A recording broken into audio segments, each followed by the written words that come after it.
राधे राधे दोस्तों, स्वागत है आपके अपने चैनल पर। आज हम आपको लेकर चलेंगे एक ऐसी अद्भुत यात्रा पर जो आस्था, भक्ति और चमत्कार से भरी हुई है। यह कहानी है एक संत की, जिन्होंने भगवान श्री कृष्ण और राधा रानी की पावन भूमि वृंदावन के दर्शन करने की लालसा में मथुरा का रुख किया। क्या आपने कभी सोचा है कि वृंदावन की मिट्टी में ऐसा कौन सा चमत्कार छिपा है जो हर भक्त के जीवन को बदल देता है?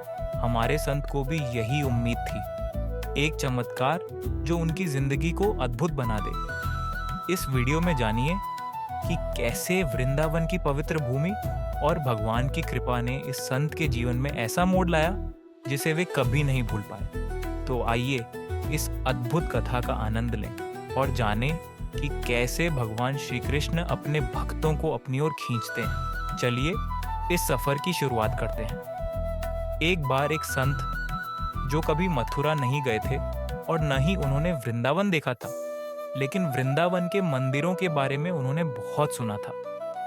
वृंदावन के मंदिरों की खूबसूरती और वहाँ की महिमा के बारे में उन्होंने काफी चर्चाएं सुनी थी। उनका भी मन था कि एक बार वे मथुरा के वृंदावन के मंदिरों में घूमने जाएं। उन्होंने वृंदावन की लीलाओं के बारे में भी सुना था। उन्होंने ये भी सुना था कि मथुरा के वृंदावन में जाने के बाद हर व्यक्ति के मन में एक ऐसी भावना पैदा होती है कि उसे लगता है कि भगवान श्री कृष्ण और राधा रानी हर भक्त के आसपास हैं। वहाँ के कण कण में उन्हें भगवान श्री कृष्ण दिखाई देते हैं। इसी आस्था और लालसा के साथ उन्होंने मथुरा के वृंदावन के लिए ट्रेन पकड़ी और निकल पड़े। उन्होंने सोचा कि हो सकता है उनके साथ भी कोई चमत्कार हो। जैसा कि उन्होंने सुना था, जो भी व्यक्ति मथुरा के वृंदावन में जाता है उनके साथ कोई ना कोई घटना या चमत्कार जरूर होता है। पूरे दिन वृंदावन में घूमने के बाद उन्होंने सभी मंदिरों के दर्शन किए। दर्शन के बाद उन्होंने सोचा कि घर लौटते समय थोड़ा प्रसाद ले लें ताकि उसे आस पड़ोस के लोगों में बांटा जा सके। उन्होंने एक दुकान से पेड़े और लड्डू खरीदे और बांके बिहारी जी के मंदिर में चढ़ाने के लिए चले गए। प्रसाद चढ़ाने के बाद वे अपने आश्रम में लौट आए, क्योंकि अगले दिन सुबह 4 बजे उन्हें घर वापसी के लिए ट्रेन पकड़नी थी। आश्रम पहुंचकर आराम करते हुए उनके मन में ख्याल आया कि उन्होंने सुना था कि वृंदावन में जाने के बाद हर व्यक्ति के साथ कोई ना कोई चमत्कार जरूर होता है, लेकिन उनके साथ तो कुछ भी नहीं हुआ।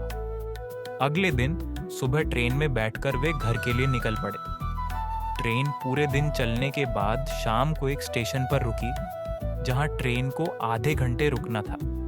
संत ने सोचा कि इस समय का उपयोग हाथ पैर धोने, संध्या वंदना करने और कुछ खाने में किया जाए। उन्होंने अपने साथ लाए लड्डू और पेड़े का डब्बा निकाला, लेकिन जैसे ही डब्बा खोला उसमें उन्होंने छोटी छोटी चींटियां और बड़े बड़े चींटे देखे। भूख से मजबूर होकर उन्होंने एक लड्डू से चींटियां हटाई और खा लिया। लेकिन संतों का हृदय बहुत कोमल और संवेदनशील होता है। लड्डू खाने के बाद वे उन चींटों और चींटियों के बारे में सोचने लगे। उन्होंने महसूस किया कि ये चींटे वृंदावन से इस मिठाई के डब्बे में आए हैं और उन्हें इतनी दूर लेकर आ गए।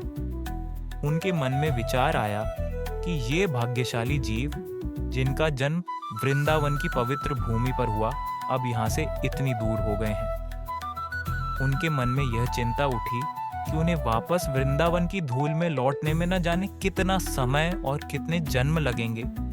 इस चिंता में उन्होंने खुद को एक बहुत बड़ा पापी समझा। उन्होंने तुरंत ट्रेन से उतरकर वापसी का टिकट लेकर वृंदावन की ट्रेन पकड़ ली। वृंदावन पहुंचकर वे उसी दुकान पर गए जहां से उन्होंने मिठाई खरीदी थी। वहां डब्बा धीरे से जमीन पर रखा और हाथ जोड़कर बोले, मेरे भाग्य में नहीं है कि मैं तेरे ब्रज में रह सकूं, तो मुझे कोई अधिकार नहीं है कि जिसके भाग्य में ब्रज की धूल लिखी है उसे मैं तुझसे दूर करूं। ये सब देखने के बाद दुकानदार दुकान से बाहर आया और बोला, महाराज, चींटे तो अब लग गए, लेकिन कोई बात नहीं, आपको मैं दूसरा मिठाई का डब्बा दे देता हूं और आपको पैसे भी देने की जरूरत नहीं है। तब संत ने बहुत ही आराम से कहा, नहीं भाई, आपकी मिठाई में कोई कमी नहीं है। आपकी मिठाई तो बहुत ही अच्छी है, लेकिन इन हाथों से पाप होते होते रह गया। उसी का पश्चाताप करने के लिए मैं वापस वृंदावन की इस माटी पर आया हूँ। दुकानदार ने जब सारी बात सुनी तो वह संत के पैरों के पास बैठ गया और भावुक हो गया। उधर संत की आंखें भी गीली हो चुकी थीं। तभी संत को पिछली रात की अपनी बात याद आई, जब उन्हें ऐसा महसूस हो रहा था कि उनके साथ कोई चमत्कार नहीं हुआ। वास्तव में अब उनके साथ चमत्कार हो चुका था। उन्हें एहसास हुआ कि वे अपने घर भी नहीं पहुंच पाए और रास्ते से ही उन्हें वापस वृंदावन आना पड़ा। उन्होंने सोचा कि यह सब किस तरह से हुआ। भगवान श्री कृष्ण ने चींटों और चींटियों को मेरे मिठाई के डब्बे में भेज दिया और वही मिठाई का डब्बा मेरे मन को मजबूर कर गया।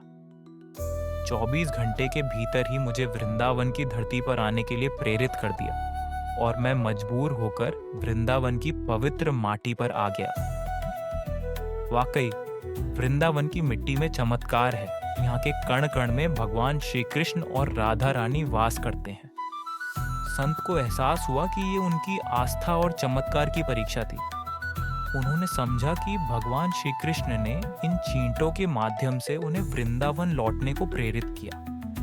संत ने निर्णय लिया कि लौटकर वे अपने भक्तों को यही बताएंगे कि वृंदावन एक अद्भुत स्थान है। वहाँ हर व्यक्ति के साथ कोई ना कोई चमत्कार जरूर होता है, बस इसे पहचानने और समझने की आवश्यकता है।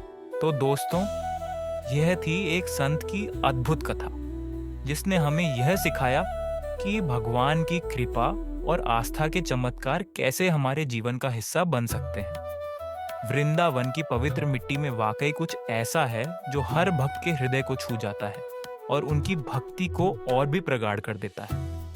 इस कहानी ने हमें यह भी सिखाया कि चमत्कार अक्सर हमारी छोटी छोटी आस्थाओं और भावनाओं में छिपे होते हैं। हमें उन्हें पहचानने और समझने की जरूरत है। अगर आपको ये कहानी पसंद आई हो और इससे आपको प्रेरणा मिली हो तो इसे ज़रूर लाइक करें, अपने दोस्तों और परिवार के साथ शेयर करें और हमारे चैनल को सब्सक्राइब करना ना भूलें। हमारी अगली कहानी में फिर मिलेंगे एक और अद्भुत अनुभव के साथ। तब तक के लिए जय श्री कृष्ण, जय राधे राधे।